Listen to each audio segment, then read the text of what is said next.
Pass கட்சி பரிகாத்தான் national கூட்டணி தலைவர்கள் கூட்டத்தில் கலந்து கொள்ளாத போதிலும் பரிகாத்தான் நேஷனல் கூட்டணி உறுதியாகவே உள்ளது என்று எம்ஐபிபி தலைவர் பி புனிதன் தெரிவித்துள்ளார்.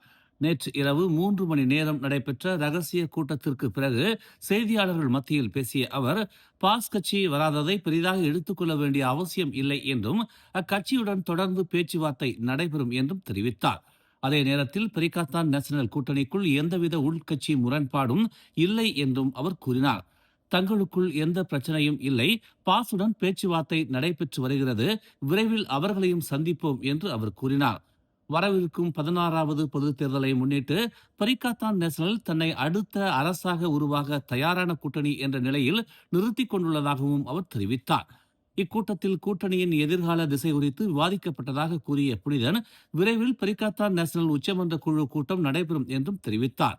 இந்த உச்சமன்ற கூட்டத்தில் மொஹிதீன் யாசின் பரிகாத்தான் நேஷனல் தலைவர் பதவியில் இருந்து விலகியதை உறுதி செய்து அடுத்த தலைவரை அறிவிக்கும் என எதிர்பார்க்கப்படுகிறது.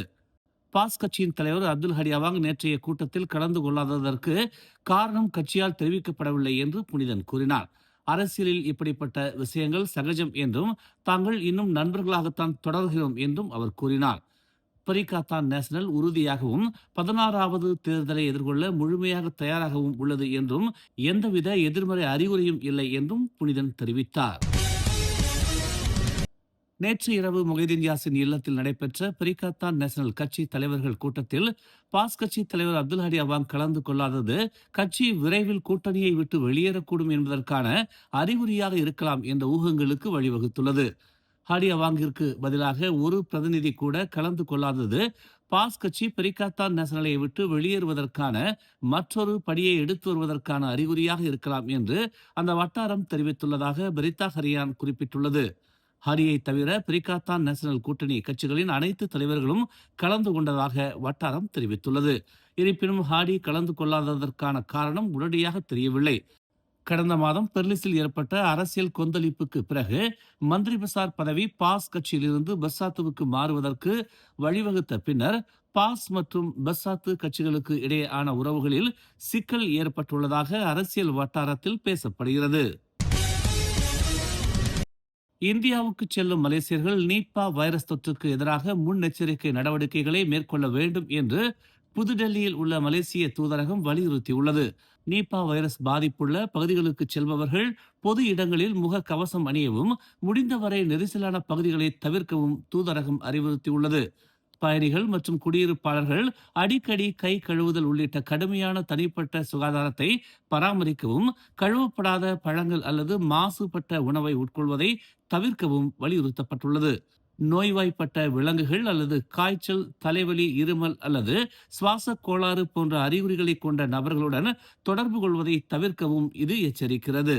இந்த தொற்றுநோய் மலேசியா உட்பட பல ஆசிய நாடுகளில் இந்தியாவில் இருந்து வரும் பயணிகளுக்கு பரிசோதனை நடவடிக்கைகளை செயல்படுத்த அதிகாரிகளை தூண்டியுள்ளது. உலக சுகாதார அமைப்பின் கூற்றுப்படி நீப்பா வைரஸ் தொற்று என்பது விலங்குகளிடமிருந்து மனிதர்களுக்கு பரவும் ஒரு விலங்கு நோயாகும். மேலும் இது அசுத்தமான உணவு அல்லது மனிதனுக்கு மனிதன் நேரடி தொடர்பு மூலம் மக்களிடையே பரவக்கூடும். இந்த வைரஸ் பொதுவாக மனித உடலில் 4 முதல் 14 நாட்கள் வரை நீடிக்கும் என்றும் தற்போது எந்தவித சிகிச்சையோ அல்லது தடுப்பூசியோ இல்லை என்றும் தெரிவிக்கப்பட்டுள்ளது.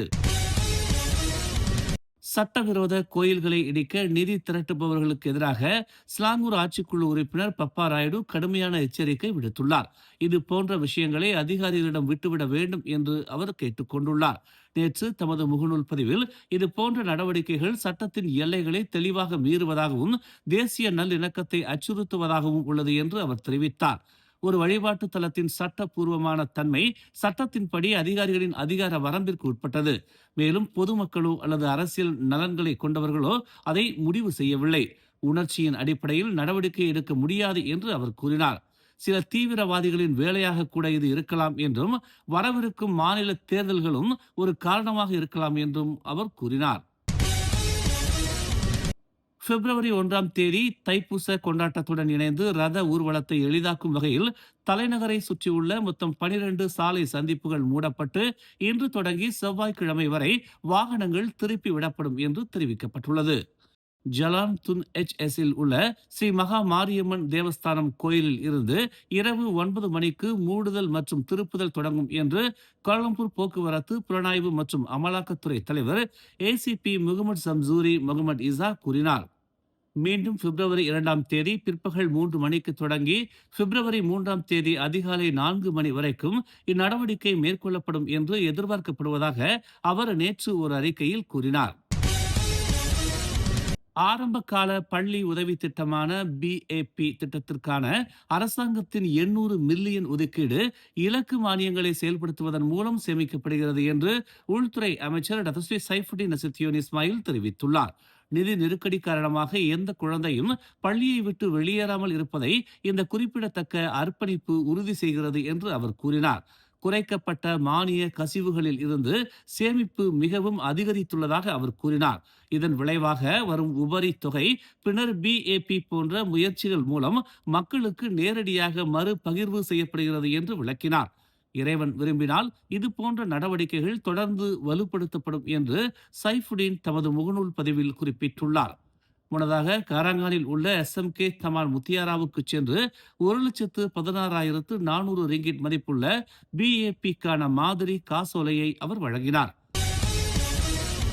மேலும் செய்திகளை தெரிந்து கொள்ள தமிழ் மலர் இணையதளம், தமிழ் மலர் செயலி மற்றும் மலர் டிவி யூடியூப் சேனலை வலம் வாருங்கள்.